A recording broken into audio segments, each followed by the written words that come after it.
Bonsoir mes petits monstres. Avant que la vidéo ne commence, une mini-annonce pour vous faire remarquer que j'ai sorti une deuxième vidéo aujourd'hui. Dans cette petite vidéo, vous pourrez y faire des propositions pour de futurs creepypasta et même pouvoir y faire une petite pub pour votre chaîne. Bien sûr si vous en avez une. Je vous invite donc à aller sur cette vidéo afin de participer à ce petit jeu, s'il vous intéresse bien sûr. Sur ce mes petits monstres, je vous laisse avec la creepypasta du jour et je vous souhaite une bonne écoute.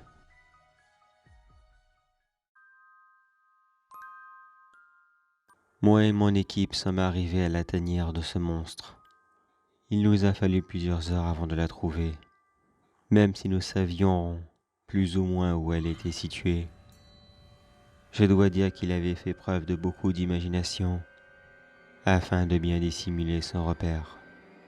Quand nous sommes entrés dans la caverne, il a fallu que nous avancions sur une centaine de mètres afin d'y découvrir ce qu'il y cachait.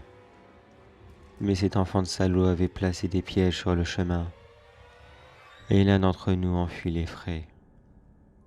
Il ne s'agissait que de simples pièges loups posés sur le sol, et je dois dire qu'ils n'étaient pas très bien dissimulés. Les esquiver fut très facile, mais quand mon collègue Richard posa sa main le long de la paroi, afin d'esquiver l'un d'entre eux, il ne fit pas attention à ceux qui étaient dissimulés sur les murs. Il s'y coinça la main droite. La blessure n'était pas profonde, mais pour quelqu'un de seul, cela doit être un piège mortel. Avant que le Rabbit Man ne rentre chez lui et ne découvre un repas gratuit juste devant sa porte d'entrée. Après ce rapide couloir et ces quelques pièges mal dissimulés, nous découvrâmes sa vraie tanière et toutes les horreurs qu'il y pratiquait. La première grande salle était la plus agréable à voir, éclairée par beaucoup de bougies et dont les meubliers étaient principalement faits avec les restes de ces dernières victimes. Des meubles en os et recouverts de peau étaient la principale décoration de ce qu'il semblait être le salon de ce monstre. Sur les murs étaient accrochées toutes ses collections, des cadres comprenant plusieurs visages et des quantités astronomiques de cheveux, dont certains venaient d'être fraîchement scalpés. Je ne pus m'imaginer combien de temps il faudrait à une équipe de police scientifique afin de réussir à identifier toutes les victimes présentes dans cette unique pièce. Mais nous n'avions pas le temps à nous attarder ici. Ce monstre était sûrement là, à se cacher dans un coin. Peut-être nous attendait-il, ou était-il parti depuis déjà longtemps? Dans tous les cas, il fallait continuer à avancer. Et même s'il n'est pas là, nous pourrons enfin mettre fin aux monstruosités de cet homme en lui privant de son repère. La grotte se continuait par un couloir, avec 3 portes de chaque côté et une tout au bout du couloir. Nous nous divisâmes en 2 groupes, afin d'ouvrir rapidement les portes et de ne lui laisser aucune chance de s'échapper. Les 2 premières portes du couloir, celles de gauche et de droite, lui servaient probablement de garde-manger. Plusieurs morceaux de viande étaient suspendus là, au milieu de la pièce, sûrement en train d'être séchés. Les morceaux variaient d'un simple biceps à une jambe tout entière, avec ici et là plusieurs gros récipients remplis de tripes et autres organes qui visiblement ne semblent pas être à son goût. Les 2e portes de gauche et de droite contenaient tous ces attirails de torture. Ils étaient exposés. Sa collection était des plus impressionnantes. Plusieurs étagères où étaient suspendus divers couteaux, des scies, quelques tronçonneuses et autres vieux objets de torture, dont pour plusieurs que j'ignorais complètement l'existence.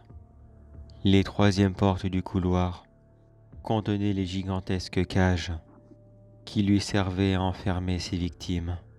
J'avais un petit espoir de pouvoir délivrer quelqu'un, mais malheureusement, il devait savoir que nous veniâmes le chercher, car malheureusement, ces 3 dernières victimes étaient déjà mortes.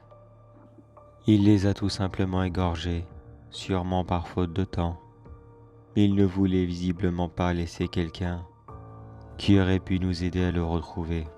La dernière porte, tout au fond du couloir, contenait une simple télé sur un bureau, avec plusieurs cassettes posées à côté d'elle. Elle était branchée à un vieux magnétoscope, et une cassette s'y trouvait déjà dedans. Notre chef d'escouade comprit qu'il nous avait laissé un petit message et lança la lecture de la cassette. La cassette ne contenait que de la neige sur plusieurs dizaines de secondes, pour après faire apparaître le Rabbit Man, qui était là et qui regardait droit devant lui. Puis il nous dit « Bonjour à vous mes chers amis. Ça y est, vous avez enfin trouvé où j'habite. Je dois dire que le jeu du fermier courant après le lapin a duré bien plus longtemps que je pensais. Mais après tout, c'est comme dans la chanson. Cherchez-moi, coucou, coucou, je suis caché derrière vous. Car oui, au moment que je vous parle, je serai derrière les collègues que vous avez laissés à votre QG. Car d'après vous, qui pourrait bien réussir à quitter ma tanière et à trouver du secours aussi rapidement que cela, à part quelqu'un qui connaît le Grand Canyon comme sa poche? Vous m'avez invité dans votre QG, alors que vous vous êtes introduit dans le mien. Je n'apprécie pas beaucoup votre visite improvisée, et j'imagine que vous allez me prendre toutes mes affaires, mais ce n'est pas grave, je vous pardonne. Car de mon côté, je vais faire de même. Quand vous serez rentré chez vous, vous n'y trouverez qu'un tas de cendres en ruine, et je vous souhaite bon courage pour réussir à identifier vos collègues. Mais promis, je laisserai l'un d'entre eux en vie, afin qu'il chante mes louanges. Ne vous en faites pas pour moi, je me suis trouvé une nouvelle tanière, et j'ai vraiment hâte que notre petit jeu reprenne. Après tout, on s'amusait bien entre nous, vous ne trouvez pas? L'enregistrement s'arrêta brutalement. Notre chef d'escouade courut rapidement vers la sortie et appela rapidement notre QG afin de les prévenir qui était le Rabbit Man. Mais personne ne répondit à l'appel. Plusieurs d'entre nous sont restés sur place. Les autres sont retournés aussi vite que possible au QG, en espérant de ne pas arriver trop tard. Mais après un voyage qui nous avait semblé comme une éternité, nous sommes arrivés trop tard. Et comme il l'avait prédit, notre QG était en cendres, et un seul de nos collègues était encore là dehors, attaché à un arbre, et avec les yeux arrachés. Il ne chuchota que quelques mots avant de s'évanouir.